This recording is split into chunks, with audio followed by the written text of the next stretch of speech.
लेकिन उसे अपनी सिस्टर जिना का कॉल आता है जो उसे याद दिलाती है कि आज उसे जिना के स्कूल में पेरेंट्स टीचर मीटिंग के लिए आना है। जिन्वू अब जल्दी से स्कूल पहुंच जाता है और उसे देख जिना हैरान हो जाती है क्योंकि वो पहले से काफी अलग लग रहा था। उसने नए कपड़े पहने थे और स्टाइलिश हेयर कट भी करवाया था। स्कूल की लड़कियां जिन्वू को देख उस पे लट्टू होने लगती हैं और इस बात पे जिना जिन्वू को चिढ़ाती भी है। मीटिंग के दौरान जिना की टीचर उसकी तारीफ करती है क्योंकि वो बहुत होशियार स्टूडेंट है। इसके बाद टीचर पूछती है कि अगर जिना को भी अवेकनिंग होती है तो क्या जिन्वू उसे हंटर बनने देगा, जिस पर जिन्वू साफ मना कर देता है क्योंकि हंटर वाले काम में बहुत खतरा होता है। ये सुन टीचर खुश होती है और उसे जिना की फ्रेंड सोंगयी के बारे में बताती है जो कि हंटर बनने की जिद पर अड़ी हुई है। बाद में जिन्वू सोंगयी से जाके मिलता है जिसे अब जाके पता चलता है कि जिन्वू जिना का ब्रदर है। जिन्वू सोंगयी को समझाने आता है लेकिन वो कहती है कि वो हंटर वाला काम कभी नहीं छोड़ेगी। ये सुन जिन्वू अब उसे अपने साथ चलने को कहता है। दूसरी तरफ हम हुआंग डोंगसू को देखते हैं जो कि अमेरिका से यहाँ कोरिया आ गया था। डोंगसू एक एस रैंक का हंटर है। हंटर एसोसिएशन का मैनेजर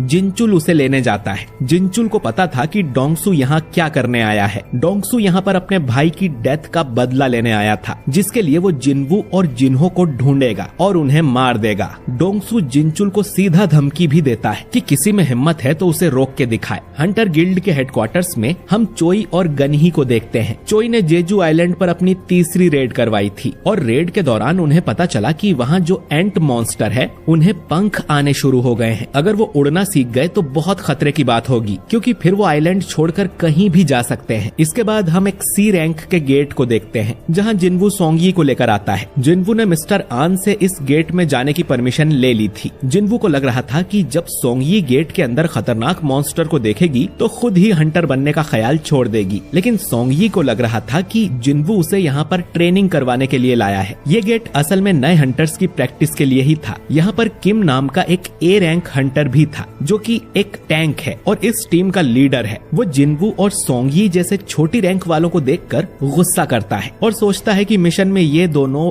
बोझ की तरह होंगे। खैर, इस पूरी टीम में टोटल 10 हंटर्स थे, एक ए रैंक का, 5 बी रैंक के, 2 सी रैंक के और जिन्वू और सोंगयी जो कि ई रैंक के हैं। जिन्वू सोचता है कि वो तो सोंगयी को इस डंजन में ले जाकर डराना चाहता था कि हंटर की लाइफ कितनी खतरे वाली होती है, पर इतनी अच्छी टीम देख उसे लगता है कि इन्हें कोई परेशानी नहीं होगी। अब ह्यून जिन्वू से आकर कहता है कि अंदर वो लड़ाई ना करे ताकि नए बच्चों को कुछ सीखने को मिले। ह्यून जानता है कि जिन्वू कितना ज्यादा स्ट्रॉन्ग है। इसके बाद ये टीम गेट के अंदर जाने लगती है। अंदर जाते ही जिन्वू को कुछ अजीब लगने लगता है और तभी ये गेट ट्रांसफॉर्म होकर रेड गेट बन जाता है। ये देख जिन्वू तुरंत ही सोंगयी को पकड़ता है और गेट से बाहर निकलने की कोशिश करता है, लेकिन ये गेट सील हो रहा था। जिन्वू चिल्लाकर आन से कहता है कि प्राइमरी स्ट्राइक टीम को तुरंत इन्फॉर्म करे, जिसके बाद ये रेड गेट सील हो जाता है। आन तुरंत ही गिल्ड मास्टर बीक यूनहो को कॉल करता है और उसे बताता है कि एक सी रैंक का गेट रेड गेट में ट्रांसफॉर्म हो गया है। जो सुन बीक तुरंत वहां आने के लिए निकल पड़ता है। इधर जिन्वू और बाकी टीम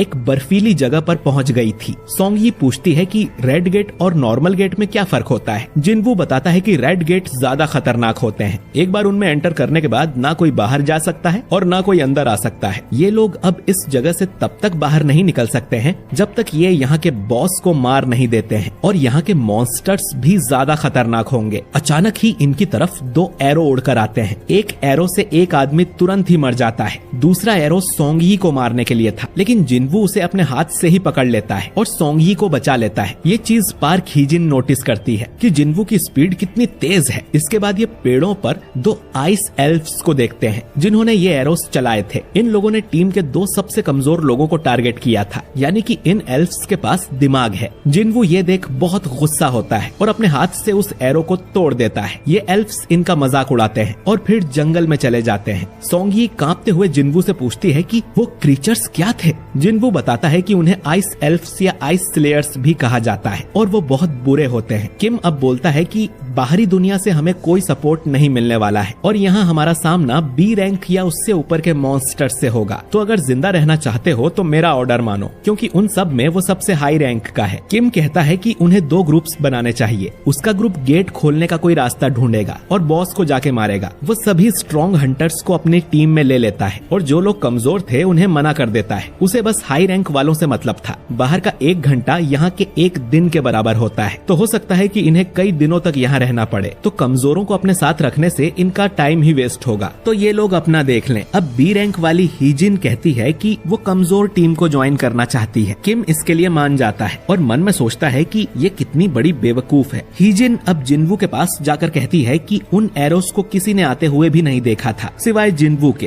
तो तुम ई रैंक के तो नहीं हो, है ना? जिनवू कुछ नहीं बोलता और हीजिन मन में सोचती है कि ये जरूर ए या उससे ऊपर की रैंक का होगा। किम अब अपनी टीम को लेकर चला जाता है और जिनवू अपनी टीम के साथ दूसरी तरफ जाने लगता है। किम की टीम पेड़ों पर बने पंजों के निशान देखती है जो कि किसी भालू के पंजे थे। किम सोचता है कि जिनवू की टीम तो जरूर जल्दी मर जाएगी। फिर उसे याद आता है कि वो तो सिर्फ ई रैंक का है, फिर भी वो उनका लीडर लग रहा था। तभी जंगल में से 3 भालू निकल कर आते हैं और इन पे अटैक कर देते हैं, पर किम आराम से एक भालू को मार देता है और बाकियों से भी लड़ने लगता है। दूसरी तरफ जिनवू की टीम भी भालू के पंजे नोटिस करती है। हीजिन कहती है कि ये इलाका भालुओं का है, हमें यहाँ से वापस चलना चाहिए, लेकिन जिनवू कहता है कि हमें इसी इलाके में रहना चाहिए। अगर ये भालू का इलाका है तो यहाँ वो आइस एल्फ्स नहीं होंगे जो कि इंटेलिजेंट हैं, तो उनसे लड़ने से तो अच्छा है हम भालू से लड़ लें। भालू से ज्यादा खतरा तो जिनवू को ठंड से लग रहा था। वो अपनी इन्वेंट्री में हाथ डाल के उसमें से 4 कोट्स निकाल लेता है ताकि इन्हें ठंड न लगे।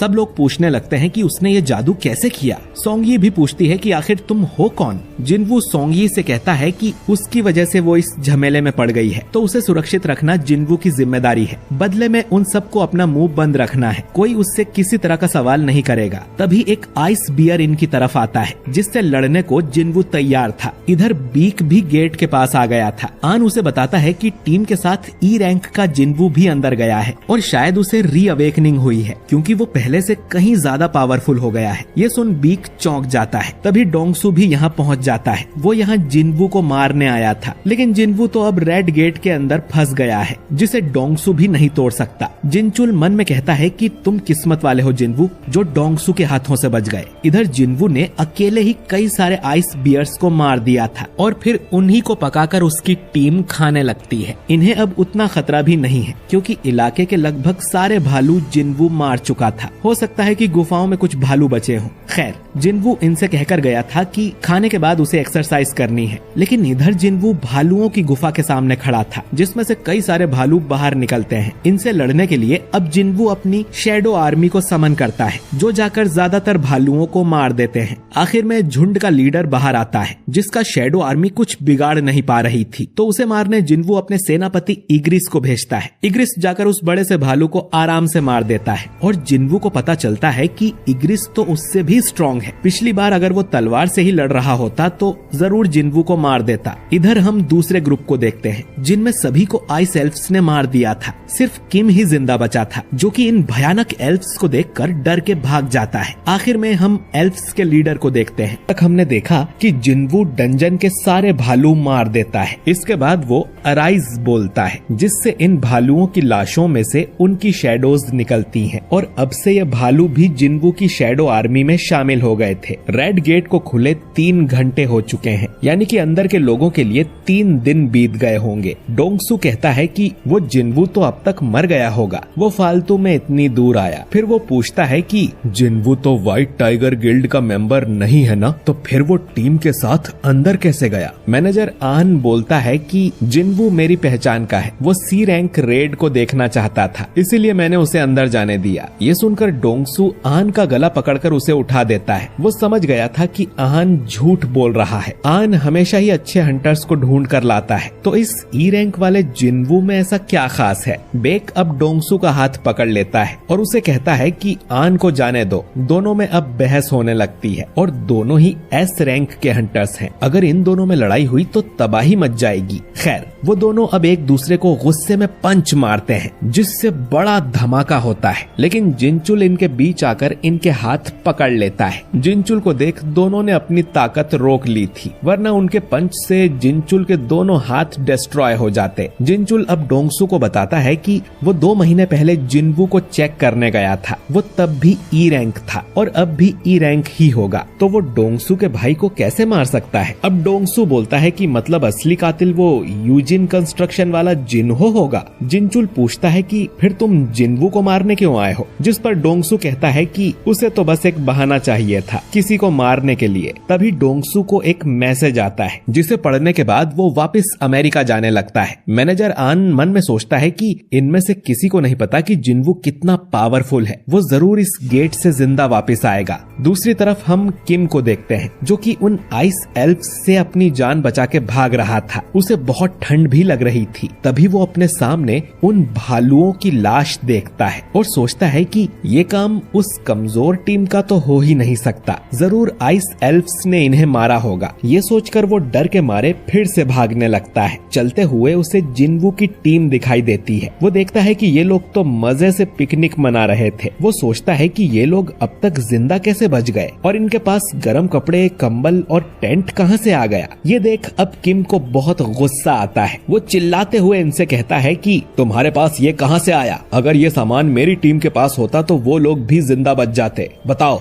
ये सामान किसने छुपा के रखा था? अब किम को समझ आया कि हीजिन उसकी टीम छोड़कर इस कमजोर टीम में क्यों चली गई थी। वो अब अपनी तलवार निकालकर इन तीनों को मारने इनकी तरफ आता है, जबकि वो जानता था कि इन सब के पीछे जरूर उस जिन्वू का हाथ है। अब किम इनका कुछ कर पाता उससे पहले ही जिन्वू यहाँ आ जाता है और उसके सिर पे एक टपली मारता है, जिससे किम लुढ़कता हुआ बहुत दूर जाके गिरता है। जिन्वू अब कहता है कि सामने आओ, तुम्हारा ऑरा इतना स्ट्रॉन्ग है कि गायब होने के बाद भी वो उन्हें नोटिस कर पा रहा है। असल में आइस एल्फ्स का लीडर अपनी सेना के साथ यहाँ आ गया था, जिसका नाम बारका है। ये जिन्वू से बातें करने लगता है और जिन्वू भी उसकी बात का जवाब देता है। लेकिन अजीब बात ये थी कि ये एल्फ्स कोई और ही भाषा बोल रहे थे और इनकी बातें सिर्फ जिन्वू ही समझ पा रहा था। जिन्वू भी सोचता है कि शायद सिस्टम की वजह से वो इनकी लैंग्वेज समझ पा रहा है। बारका अब कहता है कि मेरे दोस्त से मिलो जिसने तुम लोगों पर तीर चलाए थे। इसने बताया कि इंसानों के बीच एक बहुत स्ट्रॉन्ग आदमी मौजूद है और वो जिन्वू से फाइट करना चाहता है।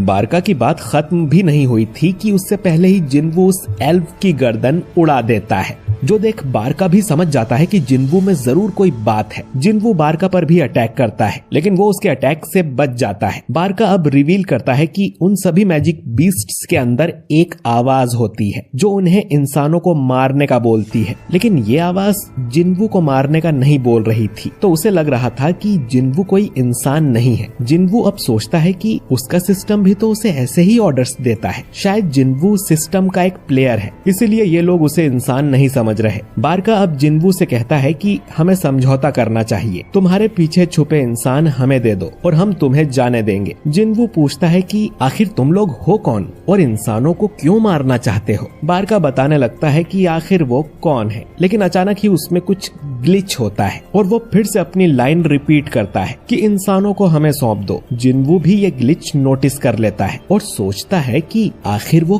क्या था। खैर, जिन्वू अब बारका के ऑफर को साफ मना कर देता है, जिस पर बारका कहता है कि मेरी सेना में ज्यादा लोग हैं। ये सुन जिन्वू भी अपनी शैडो आर्मी को समन करता है, जिसमें अब वो आइस बियर भी थे। बाकी लोग ये देख चौंक जाते हैं कि जिन्वू के पास ऐसी आर्मी है। इसके बाद जिन्वू और बारका की सेना में युद्ध होने लगता है। हीजिन बाकी लोगों को लेकर जंगल की तरफ जाने लगती है, क्योंकि इस लड़ाई में उनका कोई काम नहीं है। 3 एल्फ्स उन पर तीर मारने की कोशिश करते हैं, लेकिन जिन्वू उस तीर को हवा में ही पकड़कर उससे उन तीनों एल्फ्स को मार देता है। जिन्वू सोचता है कि उसकी सेना तो कुछ टाइम तक टिक जाएगी, लेकिन एल्फ्स का बॉस बारका बहुत स्ट्रॉन्ग है, जिन्वू से भी ज्यादा स्ट्रॉन्ग। इग्रिस के साथ मिलकर भी बारका को हराना आसान नहीं होगा। उसे एक और पावरफुल सोल्जर चाहिए। जिन्वू और बारका अब लड़ाई करते हैं, लेकिन जिन्वू उसका कुछ नहीं बिगाड़ पाता। तभी जिन्वू की शैडो आर्मी में जो 3 जादूगर थे वो बारका के ऊपर बड़ा सा धमाका कर देते हैं, पर उससे बारका को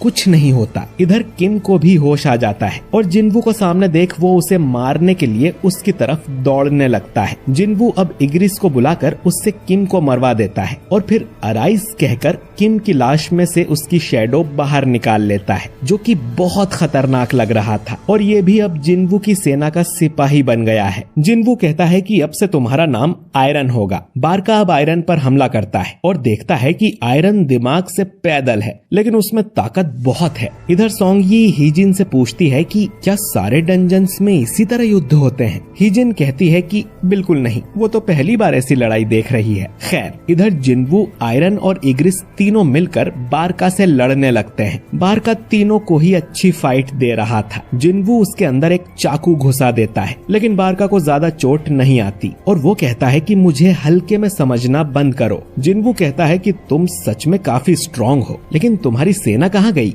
बारका देखता है कि उसकी पूरी सेना को जिन्वू की शैडो आर्मी ने मार दिया था। बारका अब गुस्से में जिन्वू की तरफ आता है। जिन्वू अपना डैगर उसकी तरफ फेंकता है और फिर अपनी टेलीकिनेसिस की पावर से बारका को पीछे से मारने की सोचता है, लेकिन बारका अपना चाकू सामने कर देता है जिससे वो टूट जाता है। इसके बाद आयरन बारका को पीछे से पकड़ लेता है और जादूगर फिर से उस पर बड़ा धमाका करते हैं, लेकिन बारका को कुछ नहीं होता। वो आयरन के टुकड़े कर देता है और कहता है कि मैं तुम सबको मार डालूंगा। लेकिन तभी जिन्वू स्टेल्थ का यूज कर उसके पास आ गया था। वो उसके अंदर अपना चाकू घुसा देता है। इसके बाद वो आयरन को फिर से समन करता है और आयरन अपना बड़ा सा हथौड़ा बारका के मुंह पर मार देता है, जिससे आखिरकार बारका का अंत हो जाता है। जिन्वू देखता है कि आयरन मारने के बाद भी बारका को हथौड़े से पीट रहा था, तो वो उसे रुकने को बोलता है और कहता है कि थोड़ा तमीज से रहा करो। इतना कहकर जिन्वू और इग्रिस भी उससे मुंह मोड़कर चले जाते हैं। फिर वो जादूगरों की तरफ देखता है जो डर के मारे उसके लिए चीयर करने लगते हैं।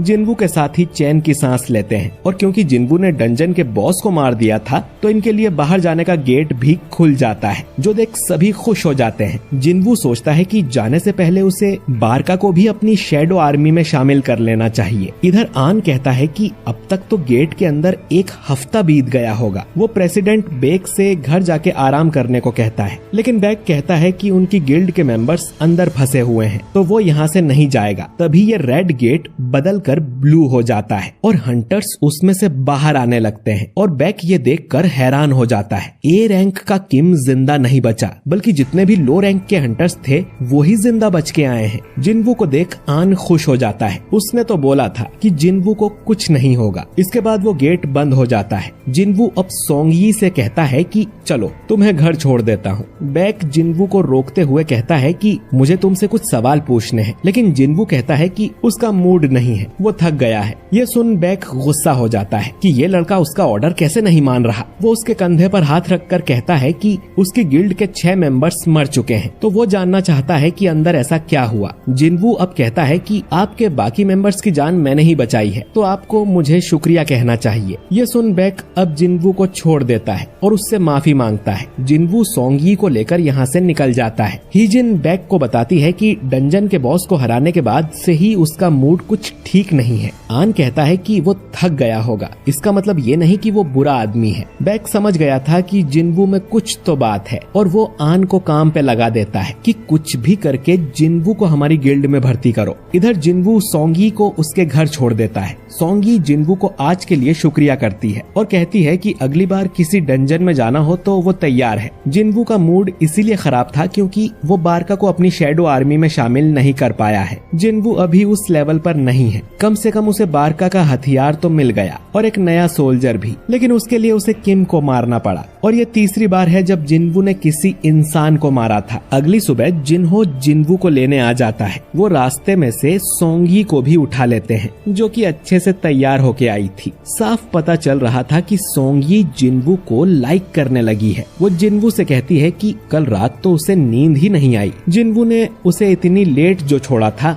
उनके बीच ये बातें सुन जिन्हो सोचता है कि कहीं इनका कोई चक्कर तो नहीं चल रहा। वो जिन्वू को याद दिलाता है कि बॉस आपको पता है ना कि सोंगयी अंडर एज है, जिस पर जिन्वू कहता है कि हाँ तो। अब ये सुन जिन्हो चुपचाप गाड़ी चलाने लगता है और ये एपिसोड यहीं पर एंड हो जाता है। हम जिन्वू और जिन्हो को एक डंजन के अंदर देखते हैं जहां जिन्वू अपनी शैडो आर्मी से ही इस डंजन के सारे मॉन्स्टर्स मरवा देता है। जिन्हो ने पहली बार ये शैडो आर्मी देखी थी और वो जिन्वू से पूछता है कि ये क्या है। जिन्वू कहता है कि बता पाना थोड़ा मुश्किल है, ऐसा समझ लो कि ये मेरी स्किल का एक हिस्सा है। इसके बाद जिन्वू शैडो आर्मी को माना स्टोन कलेक्ट करने के काम पर भी लगा देता है, जो देख जिन्हो निराश हो जाता है क्योंकि एक यही काम तो उसके पास बचा था और अब वो भी उसे करने को नहीं मिल रहा। खैर, इनकी डील के मुताबिक इन्होंने पूरी 19 डंजन रेड कंप्लीट कर ली थी और सेलिब्रेट करने ये एक रेस्टोरेंट में जाते हैं। अब जिन्हों को बस रिटन एग्जाम में पास होना है और फिर उसे गिल्ड मास्टर का लाइसेंस मिल जाएगा। वो जिन्वू से पूछता है कि अब वो क्या करेगा।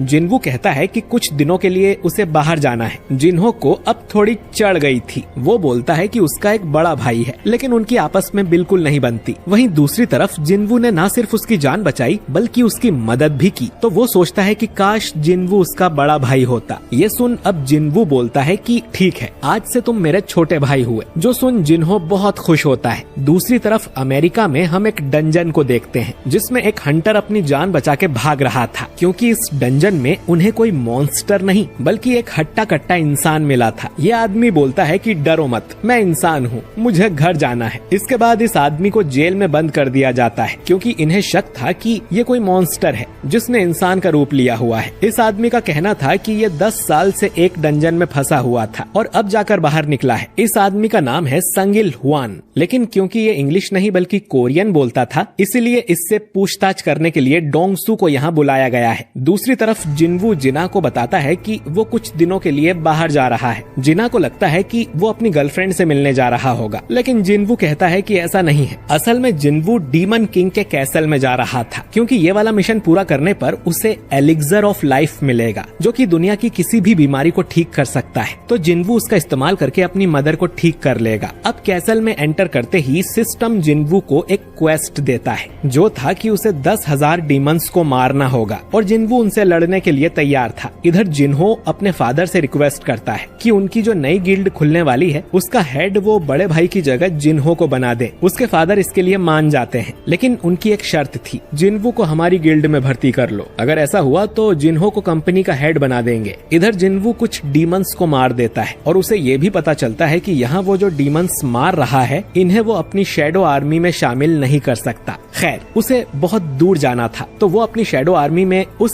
आइस बियर लीडर को समन करता है, जो कि अपने रास्ते में आए डीमंस को कुचलते हुए आगे बढ़ रहा था। इसीलिए जिन्वू इस भालू का नाम टैंक रख देता है। इसके बाद हमें एस रैंक हंटर चाहीन के दर्शन होते हैं, जो चाहती थी कि उन्हें जेजू आइलैंड वाली बात पब्लिक कर देनी चाहिए, लेकिन चोई कहता है कि इससे बस पब्लिक में डर फैलेगा, तो अभी हमें अपनी गिल्ड को और मजबूत करने पर ध्यान देना चाहिए। इधर जिन्वू एक एक फ्लोर करके आगे बढ़ता ही जा रहा था। जैसे जैसे वो आगे बढ़ता उतने ही स्ट्रॉन्ग डीमंस उसके सामने आ रहे थे और उसका खुद का लेवल अप भी हो रहा था। जिन्वू के हिसाब से इस कैसल में पूरे 100 लेवल्स यानी फ्लोर्स होंगे और टॉप फ्लोर तक पहुंचने में उसे हफ्ते से भी ज्यादा टाइम लग सकता है। जिन्वू अपने साथ जो खाना लाया था वो खत्म हो रहा था और ज्यादा दिन वो यहाँ रुका तो जिना को चिंता होने लगेगी। 50वें फ्लोर पर जिन्वू के सामने एक डीमन बॉस आता है जिसका नाम वल्कन है। जिन्वू अपनी शैडो आर्मी समन करता है, जो कि वल्कन की सेना से लड़ेंगे और वल्कन को खुद जिन्वू मारेगा। दोनों सेना में युद्ध होने लगता है। अब वल्कन देखने में तो बहुत बड़ा और मोटा था, लेकिन उसकी स्पीड बहुत ही ज्यादा तेज थी। पलक झपकते ही वो जिन्वू पर हमला कर रहा था। जिन्वू उससे लड़ने लगता है और इनके बीच कमाल की फाइट होती है और इसका एनिमेशन भी बहुत शानदार था। खैर, जिन्वू को उस पर अटैक करने का मौका ही नहीं मिल रहा था। जिन्वू अब एक बिल्डिंग पर चढ़कर वल्कन का ध्यान भटकाता है और फिर चाकू से उसे मार देता है। दूसरी तरफ डोंगसू इलहुआन से पूछताछ करने अमेरिका आ गया था। इलहुआन उससे पूछता है कि पिछले 10 सालों में इंसानों को गेट्स और मैजिक बीस्ट्स के बारे में कितना पता चला है, और ये सब तो कुछ भी नहीं है। असली तबाही तो अब आने वाली है और मेरा काम उसी तबाही को रोकने का है। डोंगसू को ये भी पता चलता है कि इस आदमी की एक वाइफ और 2 बच्चे भी हैं और इसके बेटे का नाम था सांग जिनवू। जी हाँ दोस्तों, ये आदमी कोई और नहीं बल्कि जिनवू का फादर है, जो 10 साल पहले लापता हो गया था। डोंगसू अब ये जानकर इलहुआन से कहता है कि तुम्हारा बेटा तो मर चुका है। जो सुन इलहुआन गुस्सा हो जाता है और फिर इस बिल्डिंग में एक बड़ा सा धमाका होता है जिससे पूरी बिल्डिंग ही गिर जाती है और हम देखते हैं कि इलहुआन ने डोंगसू की बुरी तरह से धुलाई कर दी थी। डोंगसू एस रैंक का हंटर होके भी इतनी बुरी तरह से पिट गया था, तो सोचो कि इलहुआन कितना ज्यादा स्ट्रॉन्ग होगा। इधर जिन्वू 75वें फ्लोर तक आ गया था, लेकिन उसका खाना खत्म हो गया था, तो उसे वापस घर जाना होगा। अब सिर्फ 25 फ्लोर ही बचे थे। इतने डीमंस को हराने की वजह से जिन्वू का काफी लेवल अप हो गया था और उसे कई सारे मैजिक आइटम भी मिलते हैं और एक रैंडम लूट बॉक्स में से एक और डंजन की मिलती है। एलिक्सर ऑफ लाइफ बनाने के लिए 3 में से 2 इंग्रेडिएंट्स तो उसे मिल गए हैं और जब वो अगली बार आएगा तो उस तीसरे इंग्रेडिएंट को भी हासिल कर लेगा जो कि 100वें फ्लोर पर है। इसके बाद जिनवू डीमन डंजन से बाहर आ जाता है। अगली बार उसका सामना डीमन मोनार्क से होने वाला है, तो उससे लड़ने के लिए जिनवू को पूरी तरह से तैयार रहना पड़ेगा और लेवल अप करने के लिए उसे और भी स्ट्रॉन्ग मॉन्स्टर्स को हराना होगा। लेकिन क्योंकि आधार कार्ड में वो सिर्फ ई रैंक का हंटर है तो वो हाई रैंक वाले डंजन्स में नहीं जा सकता। जिनवू सोचता है कि वो अपनी पावर को अब और नहीं छुपा सकता और उसे जाकर अपनी रैंक दोबारा चेक करवानी चाहिए जिससे उसकी रैंक बढ़ जाए और वो हाई रैंक वाली रेड्स में जा सके। अगले दिन हंटर एसोसिएशन में हम ह्यून को देखते हैं जो कि यहाँ से अच्छे हंटर्स को अपनी कंपनी में भर्ती करने आया था। जैसे अच्छे नंबर वालों को कॉलेज में ही प्लेसमेंट मिल जाती है, ठीक वैसे ही अच्छी रैंक वालों को गिल्ड वाले यहीं से भर्ती कर लेते हैं। तभी उसकी नजर जिनवू पर जाती है और वो तुरंत बेक को कॉल करके बताता है कि जिनवू यहाँ अपनी रैंक रीचेक करवाने आया है। जिनवू अब एक कमरे में जाता है और अपनी मैजिक पावर मेजर करने के लिए एक मशीन पर हाथ रखता है, लेकिन वो मशीन बार बार एरर दिखा रही थी। अब एक सीनियर आके मशीन देखता है और बताता है कि जिनवू की पावर इतनी ज्यादा है कि ये मशीन उसे मेजर ही नहीं कर पा रही है। इसका तो एक ही मतलब है कि जिनवू एक एस रैंक है। उनके देश में अब तक सिर्फ 9 ही एस रैंक हंटर्स थे और जिनवू अब 10वां एस रैंक बन चुका है। लॉबी में सब लोग ये जानकर हैरान हो जाते हैं कि जिनवू की पावर मशीन नाप ही नहीं पाई और वो सीनियर जिनवू से कहता है कि हमारी मशीन आपको मेजर ही नहीं कर पाई है, आप 3 दिन बाद फिर से आना, आपका एस रैंक वाला आधार कार्ड अपडेट कर दिया जाएगा। तभी हंटर्स गिल्ड का हेड चोई यहाँ आ जाता है जो फायर मैजिक का मास्टर है और एक एस रैंक हंटर है। ये जिनवू का ऑरा देखते ही समझ जाता है कि वो कितना स्ट्रॉन्ग है। वो जिनवू को नमस्ते बोलता है और पूछता है कि उसने कौन सी गिल्ड में जाने का फैसला किया है, क्या हम बैठकर बात कर सकते हैं। लेकिन जिनवू ये बोलकर यहाँ से निकल जाता है कि छुट्टा नहीं है भाई, आगे बढ़ो। जो देख चोई को यकीन नहीं होता क्योंकि इस दुनिया में एस रैंक हंटर्स सेलिब्रिटी से कम नहीं होते और जिनवू ने तो चोई को पूछा भी नहीं। तभी बेक भी भागते हुए यहाँ आता है और उसे देख चोई समझ जाता है कि ये भी जिनवू को भर्ती करने आया है। जिनवू अपनी मदर से मिलने हॉस्पिटल जाता है और प्रॉमिस करता है कि वो जल्द ही उन्हें ठीक कर देगा। बाहर निकलते ही उसे जिनचुल मिलता है जो बताता है कि हंटर एसोसिएशन के चेयरमैन गोगन ही उससे मिलना चाहते हैं। गन ही इस देश के पहले एस रैंक हंटर थे और 80 साल के होने के बाद भी वो जिनवू जितने पावरफुल हैं। गन ही जिनवू को एस रैंक मिलने पर बधाई देते हैं और जिनवू को सीधा हंटर एसोसिएशन में जॉब ऑफर करते हैं। दोस्तों, जो 5 प्राइवेट गिल्ड्स हैं वो हंटर एसोसिएशन के अंडर ही आते हैं। मानो कि गिल्ड प्राइवेट कॉलेज है और एसोसिएशन सरकारी यूनिवर्सिटी। जिनवू को सीधा सरकारी नौकरी मिली थी जिससे उसकी लाइफ सेट हो जाएगी और तगड़ा दहेज भी मिलेगा। लेकिन सरकारी नौकरी में ज्यादा काम करना होता नहीं है। जिनवू तो लेवल अप करने के लिए हाई रैंक डंजन्स में जाना और मॉन्स्टर्स को मारना चाहता है, इसीलिए वो गन ही के ऑफर को मना कर देता है और गन ही उसके फैसले की इज्जत करते हुए उसे जाने देता है। इधर डोंगसू हॉस्पिटल में पड़ा हुआ था। उसका चीफ आकर पूछता है कि वो इलहुआन कोई मैजिक बीस्ट था क्या, जिस पे डोंगसू बोलता है कि मेरी हालत देखकर क्या लगता है। चीफ बताता है कि हम उसे ढूंढ रहे हैं, लेकिन जिसने तुम्हारी धुलाई कर दी उसे कोई और तो क्या ही पकड़ पाएगा। डोंगसू को याद आता है कि इलहुआन ने उससे कहा था कि तुम्हारी भलाई इसी में है कि मेरे परिवार से दूर रहो, नहीं तो मौत भी तुम्हें मुझसे नहीं बचा पाएगी। डोंगसू को खुद पर शर्म आ रही थी, लेकिन वो जानता है कि एक आर्टिफैक्ट की मदद से वो उस इलहुआन को धूल चटा देगा। आर्टिफैक्ट्स हाई लेवल गियर होते हैं जो कि हंटर्स ऑनलाइन खरीद कर अपनी पावर बढ़ा सकते हैं, लेकिन वो बहुत महंगे होते हैं। जिनवू भी डीमन कैसल में दोबारा जाने से पहले एक बढ़िया सा गियर खरीदना चाहता था। तभी वो एक एड देखता है कि ए रैंक के डंजन में खुदाई करने वालों की आवश्यकता है। इधर गनही को भी पता चलता है कि जिनवू सरकारी जॉब छोड़ के खुदाई करने गया है, जो सुन वो हैरान हो जाता है। अगले दिन जिनवू खुदाई करने पहुंच जाता है। हाई लेवल रेड्स में 3 तरह की टीम्स होती हैं। पहली स्ट्राइक टीम जो अंदर जाके मॉन्स्टर्स को मारती है, फिर माइनिंग टीम जो माना स्टोन्स को तोड़कर इकट्ठा करते हैं, और कलेक्शन टीम जो कि मॉन्स्टर्स की लाशें बाहर लाते हैं। इस समय चोई अपनी टीम के साथ अंदर था और वो अपनी फायर पावर से मॉन्स्टर को जला देता है और गेट से बाहर आ जाता है। जिनवू देखता है कि इन लोगों के तो कपड़े भी गंदे नहीं हुए हुए थे, जबकि उस बेचारा की तो ई रैंक डंजन में ही पुंगी बच जाया करती थी। चोई के बाद चाहीन भी गेट से बाहर निकलती है, जो कि देश की 9वीं एस रैंक हंटर है, और उसका ऑरा देख जिनवू की आंखें बड़ी हो रही थी। तभी चाहीन को भी जिनवू का ऑरा महसूस होता है, लेकिन वो कहीं छुप जाता है। इसके बाद जिनवू अपने मजदूर भाइयों के साथ अंदर खुदाई करने चला जाता है। डंजन का बॉस अब भी जिंदा था, क्योंकि उसको मार दिया तो गेट बंद हो जाएगा और ये कीमती माना स्टोन नहीं निकल पाएंगे। लेकिन जिनवू को उस बॉस को देखने की खुजली हो रही थी कि आखिर ए रैंक का बॉस कितना स्ट्रांग होता है। अब कुछ देर में लंच टाइम हो जाता है और जिनवू को छोड़कर सब बाहर चले गए थे। जिनवू अब भागकर डंजन के अंदर जाता है। उसे एक चैम्बर दिखाई देता है जिसके अंदर डंजन का बॉस होगा। जिनवू सोचता है कि उससे थोड़ा लड़कर आता हूँ, लेकिन तभी उसके पीछे चाहीन आ जाती है और जिनवू से पूछती है कि वो यहाँ क्या कर रहा है।